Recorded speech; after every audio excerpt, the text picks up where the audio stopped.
U ime Otca i Sina i Duha Svetoga. Gospodin slava. I s duhom tvojim. Draga braćo i sestre, sve vas pozdravljam na početku ove svete mise, svečanog Hristovslavlja, danas na svjetnicu nedelje muke Gospodnje. Tužno i žalostno vidjeti prazne klupe. U ovom trenutku, kad je crkva trebala odjekivati pjesmu našeg zbora, ulazi izvana nakon blagoslova Grančica, bila bi prepuna crkva, ali evo, tako je kako jest. Najprije evo svima vam pozdrav i opet zahvalimo Bogu da možemo i na ovaj način sudjelovati u svetoj misiji, da možemo, zahvaljujući ovim novim medijskim čudesima, uživo prenositi svetu misu, možemo sudjelovati, pratiti sve ono što se događa u misnom slavu. Zato zahvalimo Bogu, nismo ni gladni, ni željni, nije kao vrijeme rata, nema vode, struje, hrane.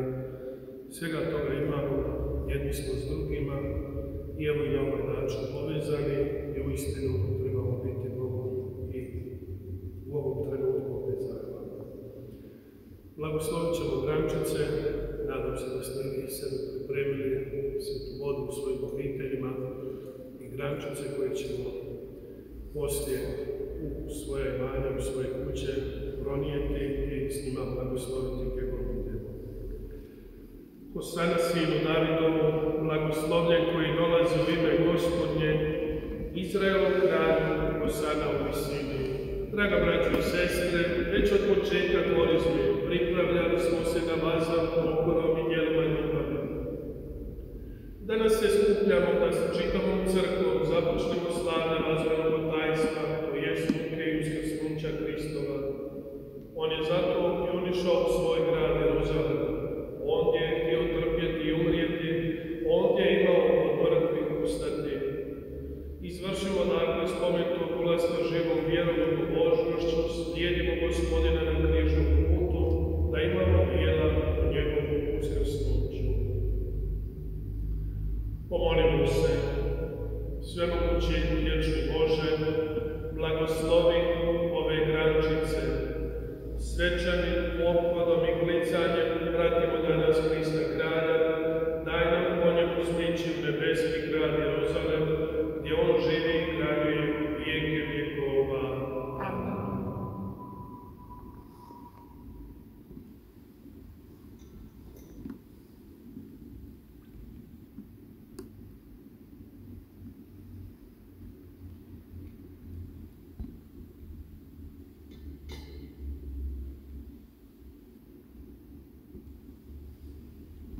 Braćo i sestre, svjesni svojih slabosti, mana, grijeha i propusta.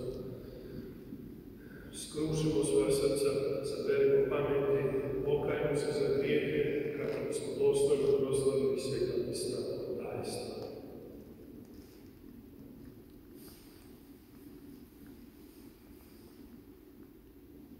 Ispovijedam se Bogu svemogućemu i vama, braćo, da se griješi prvo mnogo, da mišlju, riječju, djelom i propustom.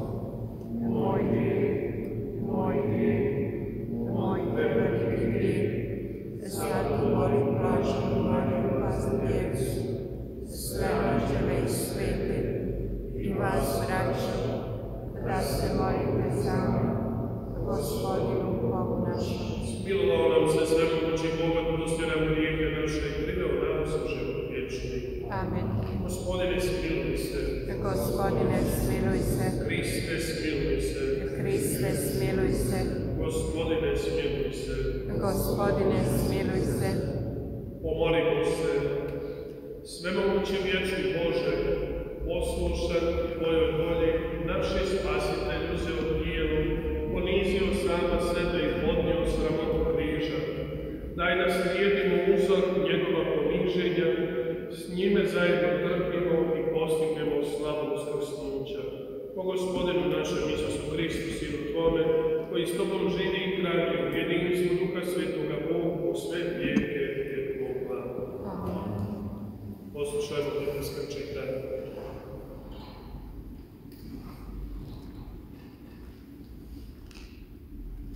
Čitanje knjige proroka Izaije. Gospodin mi dade jezik vješt, da znam riječ krijepiti u morbi. Svako jutro on mi uho budi, da ga slušam kao učenici. Gospodin moj uho mi otvori, ja se ne protivih niti uzmica. Leđa podmetu onima što me udaraju, a obraze onima što me vratu čupaku i lica svoje ne zaklonih od pogrda i od pljuvanja. Gospodin Bog mi pomaže, zato se posramiti neću. Zato učini svoj obraz kao kremen i znam da se neću postidjeti. Riječ Gospodnja. Bogu hvala. Bože moj, zašto si me ostavio? Bože moj, zašto si me ostavio? Svi koji me vide podruguju se meni, razvlače usne, mašu glavu. Uzdao se u Gospodina, neka ga sada izbavi, neka ga spasi, ako mu pomine. Bože moj, zašto si me ostavio? Opkolio me čopor pasa, rulje me zočnačke okružile, probodoše mi ruke i noge, sve kosti svoje prebroje Bogu. Bože moj, zašto si me ostavio? Razdjeliše među se haljine moje, za odjeću moju baciše kocku. Ali ti, Gospodine, daleko me ne budi, snago moja, pohiti mi u pomoć. Bože moj, zašto si me ostavio? A sada vraću ću svoje navješćivati ime Tvoje, hvalit ću te usred zbora. Koji se bojite Gospodina, hvalite njega, svi od roda Jakovljeva, slavite njega, svi puci Izraelovi, njega se bojite. Bože moj, zašto si me ostavio?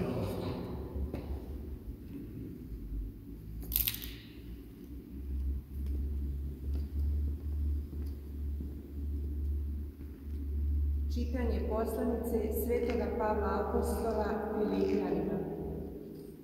Krist Isus, trajni lik Božji, nije se kao plijena držao svoje jednakosti s Bogom, nego sam sebe oplijeni, uzevši lik sluge, postavši ljudima sličan, obličjem čovjeku nalik, ponizi sam sebe, posluša do smrti na križu.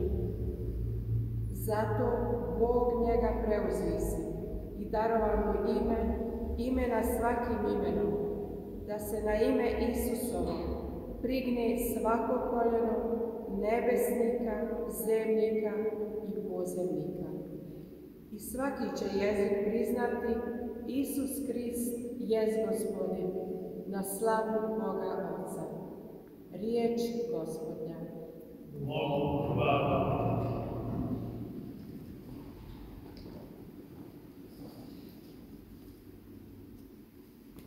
Krist postade poslušan do smrti na križu, zato ga Bog preuzvisi i darova mu ime nad svakim imenom. Gospodin s vama. Muka Gospodina našega Isusa Krista po Mateju.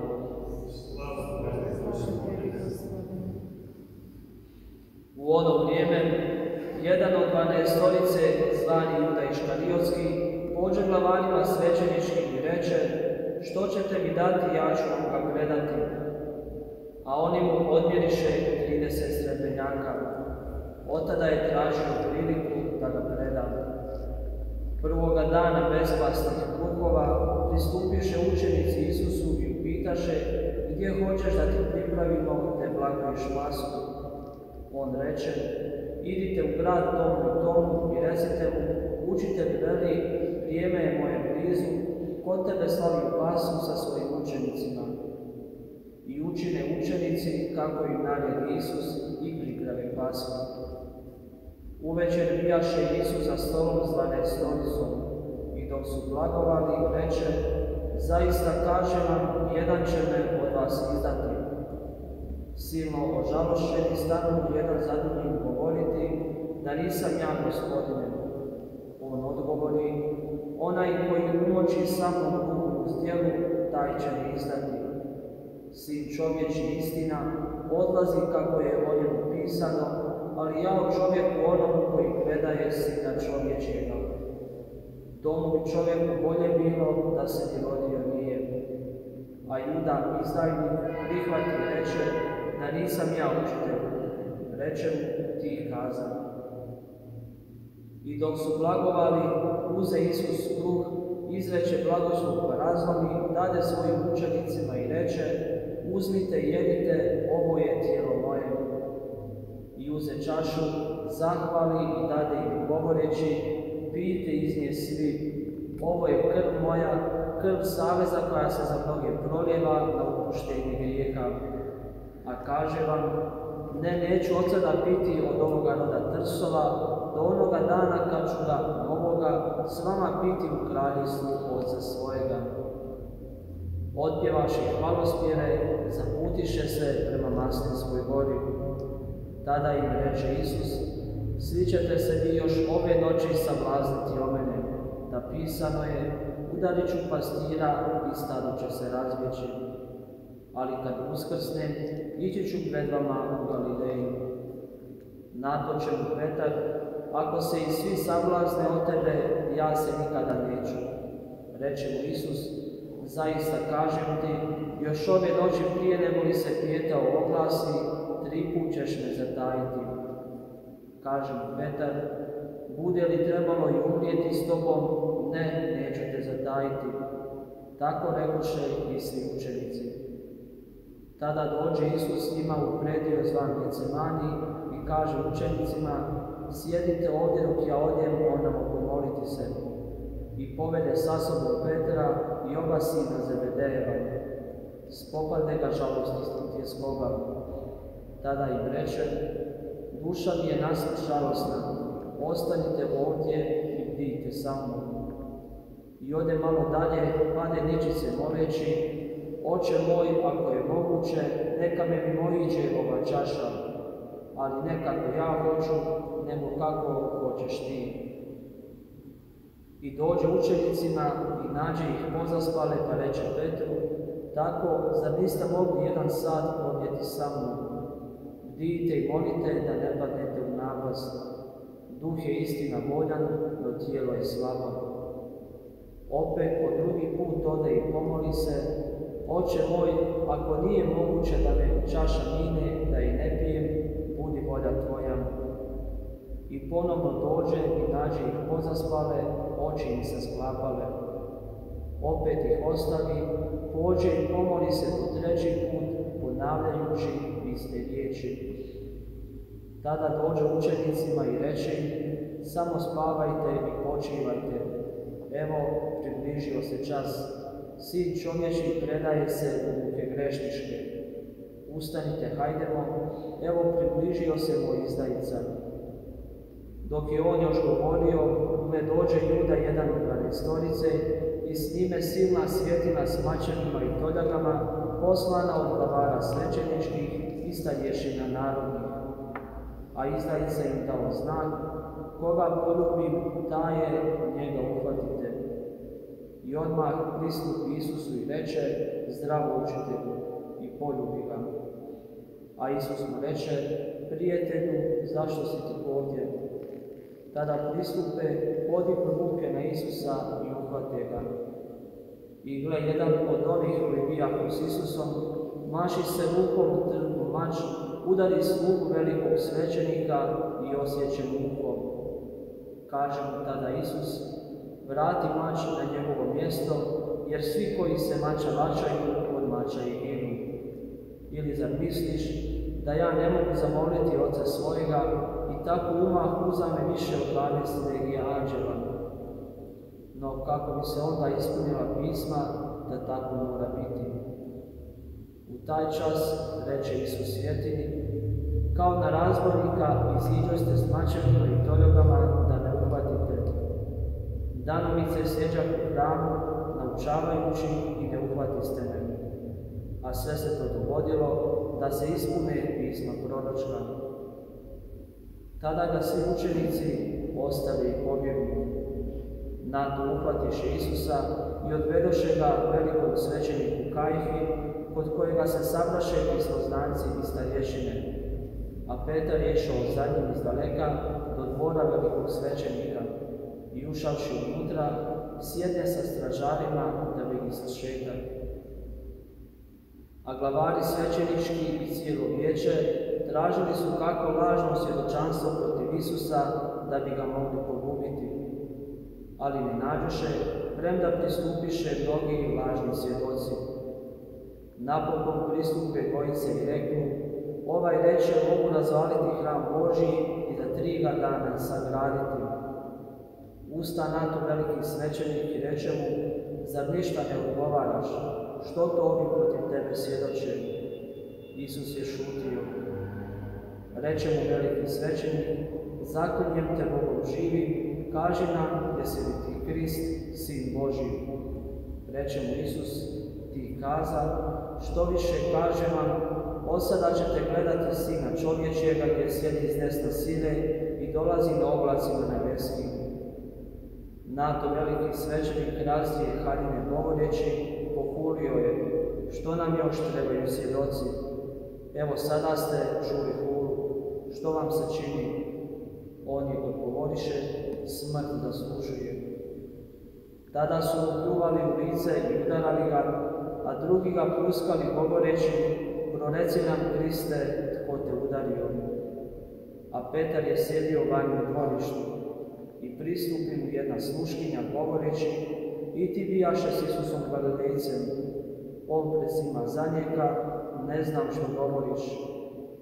Kad iziđe u predvorje, spazi ga druga i kaže nazočnima: ovaj bijaše s Isusom Nazarečanim. On opet zanijeka sa zakletvom: ne znam toga čovjeka. Malo zatim nazočni pristupiše Petru i rekoše: doista i ti si od njih, da govor te tvoj izdaje. On se tada stane zaklinjati i preklinjati: ne znam toga čovjeka. I odmah se oglasi pijetao. I spomenu se Petar riječi koju mu Isus reče: prije nego se pijetao oglasi, 3 put ćeš me zatajiti. I iziđe te gorko zaplaka. A kad objutri, svi su glavari svećenički i starješine narodne održali vijećanje protiv Isusa da ga pogube. I svezana ga odveli, predali upravitelju Pilatu. Kada Juda njegov izdajica vidje da je Isus osuđen, pokaja se i vrati 30 srebrnjaka glavarima svećeničkim i starješinama govoreći: sagriješih predavši krv nedužnu. Odgovoriše: što se to nas tiče, to je tvoja stvar. I bacivši srebrnjake u hram, ode te se objesi. Glavari svećenički uzeše srebrnjake i rekoše: nije dopušteno staviti ih u hramsku riznicu, jer su krvarina. Posavjetuju se i kupe za njih lončarevu njivu za ukop stranaca. Stoga se ona njiva zove krvava njiva sve do danas. Tada se ispuni što je rečeno po proroku Jeremiji: uzeše 30 srebrnjaka, cijenu neprocjenjivoga, kojega procijeniše sinovi Izraelovi i dadoše ih za njivu lončarevu, kako mi naredi Gospodin.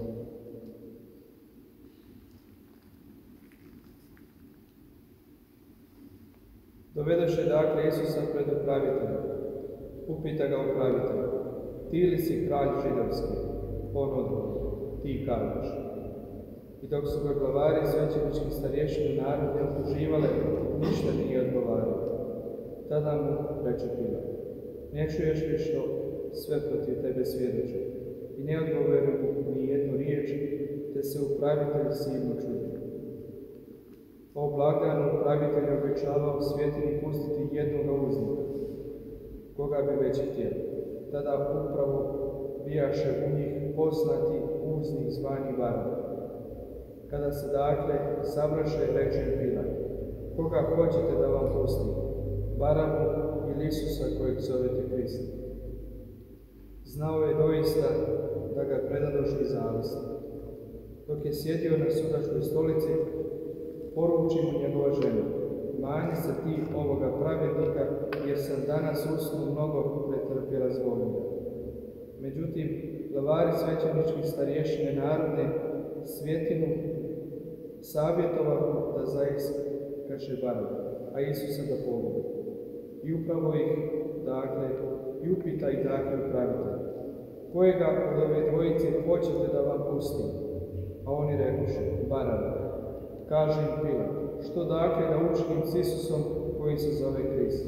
Oni će: neka se razapne. A on upita: a što je zlo učinio? Vikahu još jače: neka se razapne. Kad Pilat vidje da ništa ne koristi, nego da biva sve veći metež, uzme vodu i opra ruke pred svjetinom govoreći: nevin sam od krvi ove. Vi se pazite, sav narod na to odvrati, krv njegova na nas i na djecu našu. Tada im pusti Barabu, a Isusa izbičevana preda da se razapne. Onda vojnici upravitelji izvedoše Isusa u dvoru upravitelje i skupiše se oko njega cijela četvrt. Svukoše ga, pa ga zaogrnuše skrletnim plaštem.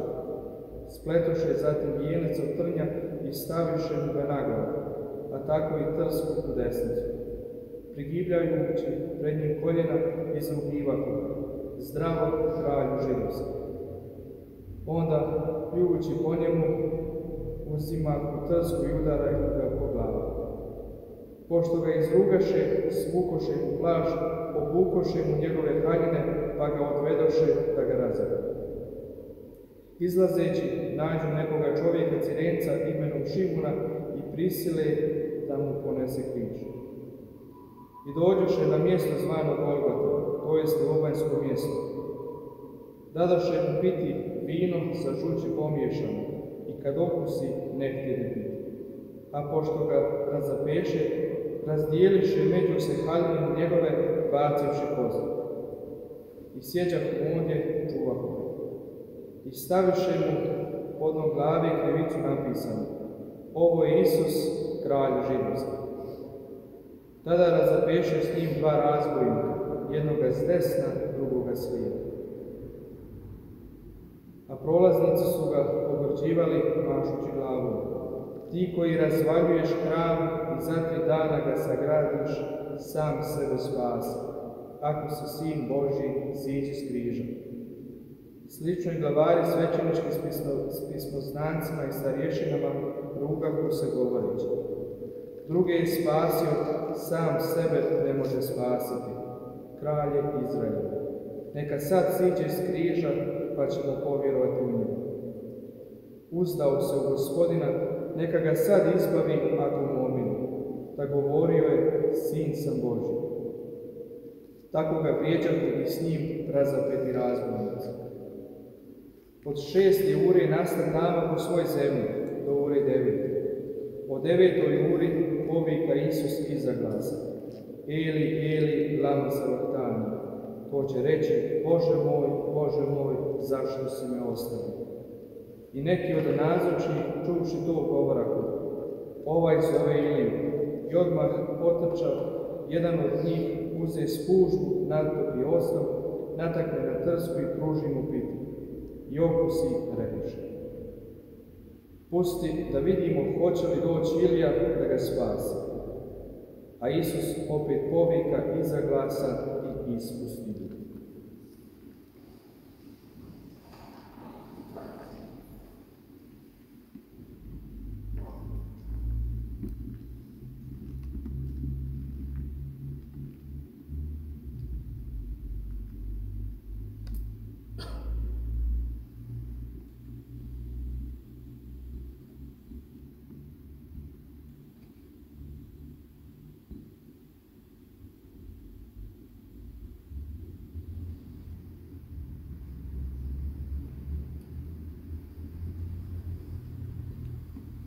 Gled, zavisa se hramska razdijeli od ozgor do nagore. zemlja se potrese, pećine se raspuše, grobovi otvoriše i tjelesa mnogih svetih preminuli uskrsnuše te iziđoše iz grobova nakon njegovog uskrsnuća, uđoše u sveti grad i pokazaše se mnogima. A satnik i onaj koji s njim čuva ko Isusa vidjevši potres što se zbiva, silno se prestrašiše i rekoše: uistinu, Sin Božji bijaše ovaj. A bijah ondje iz daleka promatrati mnoge žene što su iz Galileje išle za Isusom posluživajući. Među njima Marija Magdalena i Marija, Jakobova i Josipova majka i majka sinova Zebedeja. Uvečer dođe neki bogat čovjek iz Arimateje, imenom Josip, koji sam bijaše učenik Isusom. On pristupi Pilatu i zaista tijelo Isusovo. Tada Pilat zapovedi da mu se dade.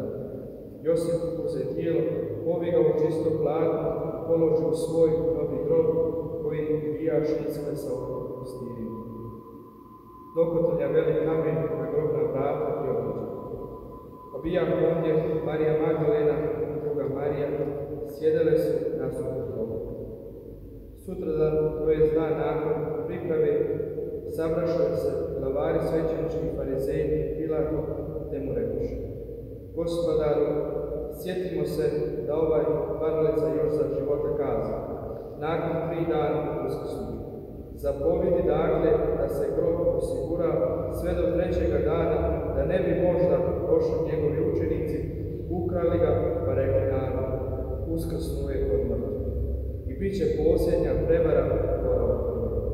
Reče Pilat: imate stražu, idite i osigurajte kako znate. Na to oni odu i osiguraju grob. Zapečate kamenom, postavi stražu. Riječ Gospodnja. Slava tebi, Hriste.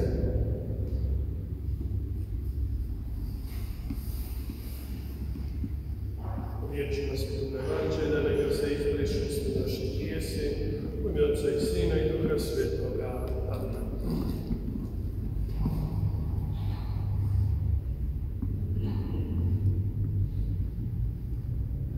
Draga braćo i sestre, još jednom vas sve od srca pozdravljam koji nas pratite u ovom svetomisnom slavlju. Iako se danas obično ne propovijeda, jer mislim da nema jače propovijedi, da nema bolje propovijedi, da nema tog propovjednika koji bi mogao sastaviti nešto što bi trebalo nadodati na ovo što smo poslušali, ali ovo je iznimna prilika, evo nekoliko misli, budući nismo imali ni procesije, ni pjevanje muke, da zajedno podijelimo nekoliko misli vezano za današnju nedjelju muke Gospodinove. Trebamo znati da ovim danom, današnjom nedjeljom, ulazimo u veliki ili sveti tjedan, tjedan koji je temelj, srž, bit naše vjere, bit našega postojanja, jer mukom, smrću, Isus je došao do proslave, do uskrsnuća, do pobjede i smrti, i boli, i svega onoga što je pretrpio. Ako smo dobro pazili ovo evanđelje koje nam je danas u ovoj A godini donio sveti Matej, mogli smo i sami zapaziti da se radi o svečanom ulasku Isusovom u Jeruzalem, u njegovoj muci, smrti na križu. Osnovni Matejev poticaj pisanja treba znati da on piše obraćenim Židovima, znači oni koji su povjerovali Židovi u Isusa, da je on Mesija, da je spasitelj, ali ne onakav kako ga su oni očekivali i zamišljali. Očekivali su nekoga ko će doći veći od Mojsija, on u biti jest veći od Mojsija, ali ne dokida ono što je Mojsije rekao, veći od proroka, ali ne dokida ni ono što su proroci rekli. Oni očekuju Mojsija kao nekoga, Mesiju kao nekoga Mojsija koji će doći, koji će uspostaviti novo kraljevstvo, da će taj Isus biti novi kralj, novi vladar, da će ih osloboditi Rimljana, da će tuđinska vlast jednom prestati, da će oni imati svoga kralja i svoju vlast. Međutim, Isus nije na takav način došao, zato on njima zaista čudan kralj, čudan Mesija. Obredi cvjetnice započimali su vani ispred crkve, blagoslovom grančica, pjevanjem mimohodom, svečanim ulaskom u crkvu. I cvjetnica je u našem narodu, u mnogim našim ljudima ostala po mnogo čemu u lijepom sjećanju. Ponajprije što je još kao djeci bilo zanimljivo da se umijemo u cvijeću, da to cvijeće beremo, da ga ponesemo sa sobom, da posipamo kuda prolazi procesija, da donosimo grančice, te blagoslovljene grančice, evo, nosimo sa sobom, da smo slušali pjevanu muku i na koncu vraćamo se svojim obiteljima, kao da se nastavlja, kao da slijedi taj drugi dio proslave muke Isusove, a to je u obitelji čim prije da se ruča i onda da se te blagoslovljene grančice s 4 strane kuće postave u štale, garaže, da se odnesu na imanja. I još jedna zanimljiva stvar, naši su danas odlazili na grobove noseći te grančice, blagoslivljajući grobove, paleći svijeće i moleći svakako za pokojne. To je ono što je vezano, što je ostalo u tradiciji našeg naroda za današnji dan, za cvjetnicu. Kako sam rekao i na početku, nedjelja je muke Gospodinove, nedjelja kad on krivo optužen, osuđen, ide u smrt i zato je Isusov život skoro nemoguće protumačiti bez zastajanja nad tom tajnom.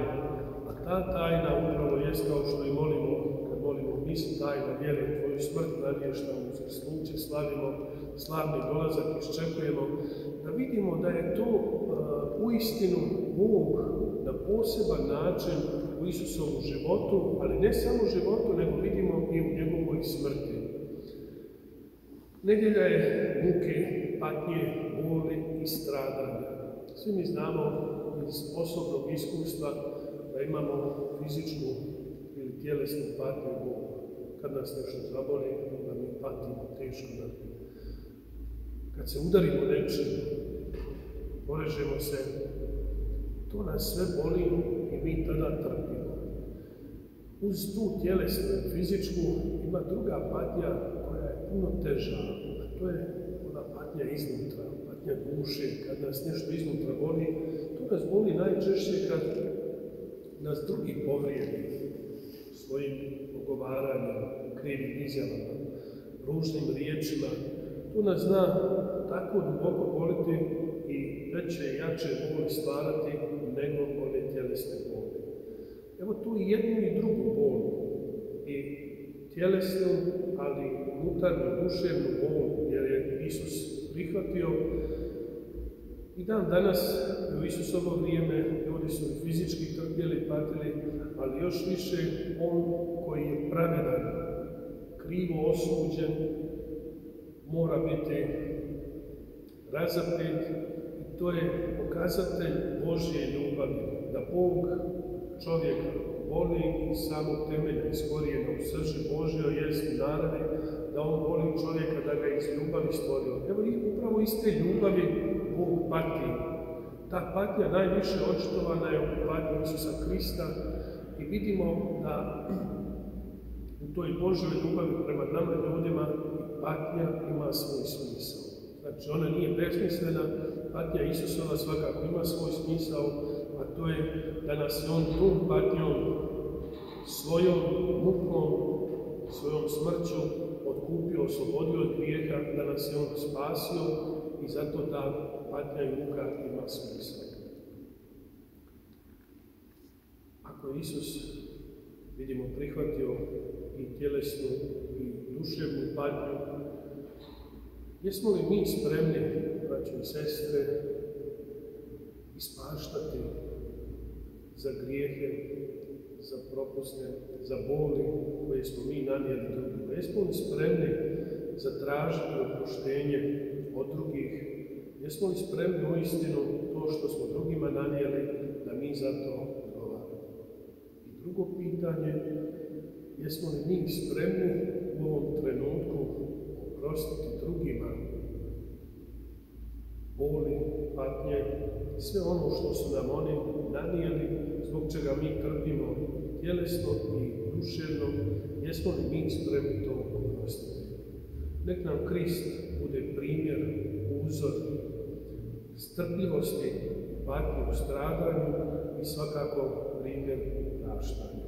Svima neka nam bude blagoslovljen početak velikoga ili svetoga tjedna. Amen.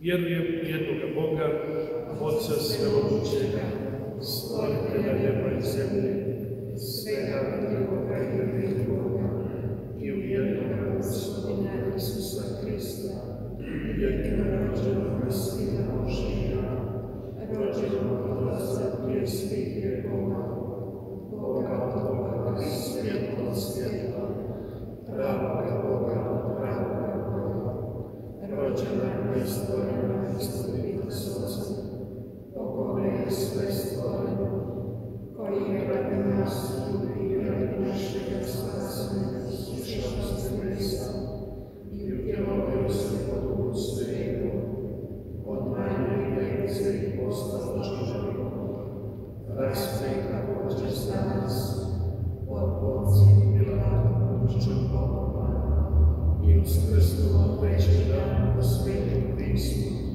i uzašao na nebo sjedi s desne Otcu i opet će doći u slavi suditi žive i mrtve i njegovom kraljevstvu neće biti kraja i u Duha Svetoga Gospodina i životvorca koji izlazi od Otca i Sina, koji se s Otcem i Sinom skupa časti zajedno slavi, koji je govorio o prorocima i u jednu svetu katoličku i apostolsku crkvu, ispovjedam jedno krštenje za oproštenje grijeha i iščekujem uskrsnuće mrtvih i život vječnoga vijeka. Draga braćo i sestre, u zajedništvu s Kristom, koji je za nas trpio i primio se kao žrtva radi našega spasenja, obratimo se nebeskome Otcu moleći zajedno: dođi kraljevstvo Tvoje, Gospodine, dođi kraljevstvo Tvoje, Gospodine.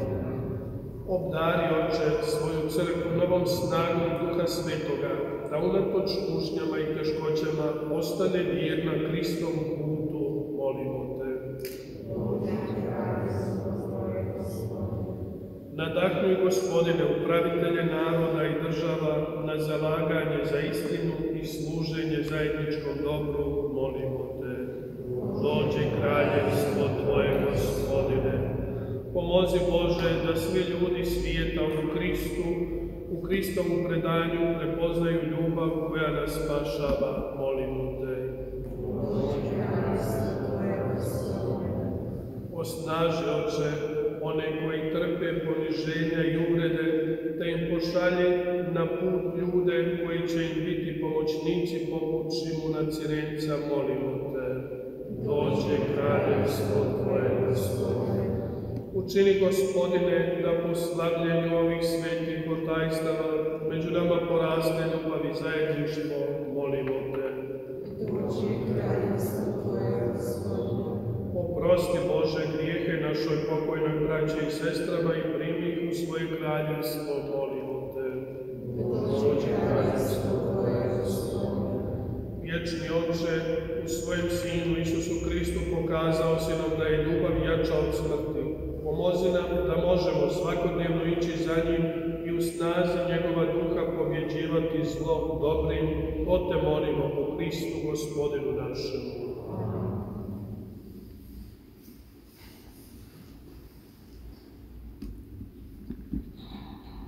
Blagoslovljen si, Gospodine Bože svega svijeta, tvoj darežljivosti, primi smo kruh što ti ga prinosimo, ovaj plod zemlje i rada ruku čovječih, postaće nam kruh života. Blagoslovljen Bogu. Blagoslovljen si, Gospodine Bože svega svijeta, tvoj darežljivosti, primi smo vino što ti ga prinosimo, ovaj plod trsa i rada ruku čovječih, postaće nam piće duhovnoga. Blagoslovljen Bogu.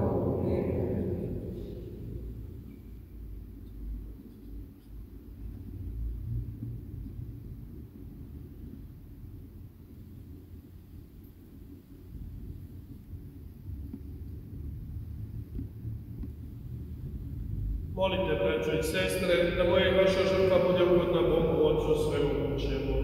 Primio Gospodin žrtvu iz svojeg ruku, a na hvalu i slavu svojega imena i na korist nama i čitavoj svojoj svetoj crkvi. Gospodine, smiluj nam se po muci svoga Sina. Djelima to ne zaslužujemo, ali se uzdamo u tvoje milosrđe i jedinstvenu žrtvu Isusa Krista, koji s tobom živi i kraljuje u vijeke vjekova. Gospodin s vama, I s duhom tvojim gore srca, imamo kod Gospodina, hvala dajemo Gospodinu Bogu našemu. dostojno i pravedno. Uistinu je dostojno i pravedno, pravo i spasonosno da vas da i svako zahvaljujemo tebi, Gospodine, sveti Oče, svemogući, vječni Bože, po Kristu našem Gospodinu. On je dragovoljno trpio nevin za grešnike, nedužan koje zločince. Njegova je smrt uništila naša zlodjela, a njegovo uskrsnuće donijelo nam opravdanje. Njega nebesa i zemlja, njega anđeli i arkanđeli slave i navještaju govoreći bez prestanka. Svet, svet, svet, Gospodin Bog sabaoth, puna su nebesa i zemlja tvoje slave. Hosana u istini, blagoslovljen koji dolazi u ime Gospodnje. Hosana u istini. Uistinu, sveci, Gospodine, izvore svake svetosti, tebe zato molimo, osom Duha svoga posveti ove dane, da nam postanu tijelo i krv Gospodina našega Isusa Krista. Kad se dragovoljno predao nam poruze kruh, tebe zahvali, razlomi i dane učenicima svojim govoreći. Uzmite i jedite od ovoga svi, ovo je moje tijelo koje će se za vas predati.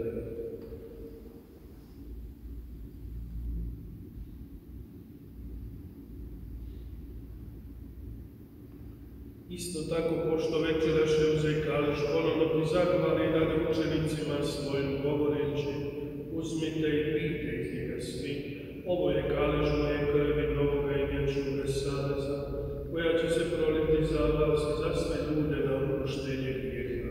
Ovo činite meni na spomen.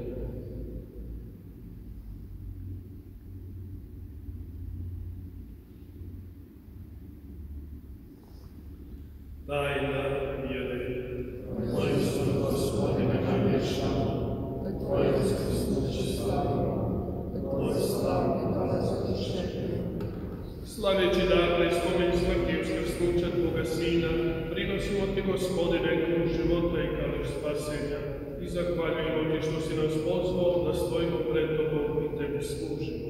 Smijem te molimo da raz pričesnike tijela i krvi Hristove, Duh Sveti, sabere u jednom. Spomeni se, Gospodine, crkve svoje širom svijeta usavrši u ljubavi, zajedno s papom našim Franjom, biskupom našim Vinkom i sveukupnim svećenstvom. Spomeni se naše braće i sestara koji usluše u nade uskrsnuća i svi koji preminušu u Tvom smilovanju. Privedi ih svijetu svoga lica. Molimo te, smiluj se svima nama, da zavrijedimo biti sudionici vječnoga života. S blažnom Bogorodicom Djevicom Marijom, s blažnim Josipom njezinim zaručnikom, s blažnim apostolima i svim svetima, koji su živjeli u Tvojoj ljubavi, da te hvalimo i slavimo po Isusu Kristu, Tvome Sinu. O Kristo i s Kristom miluj.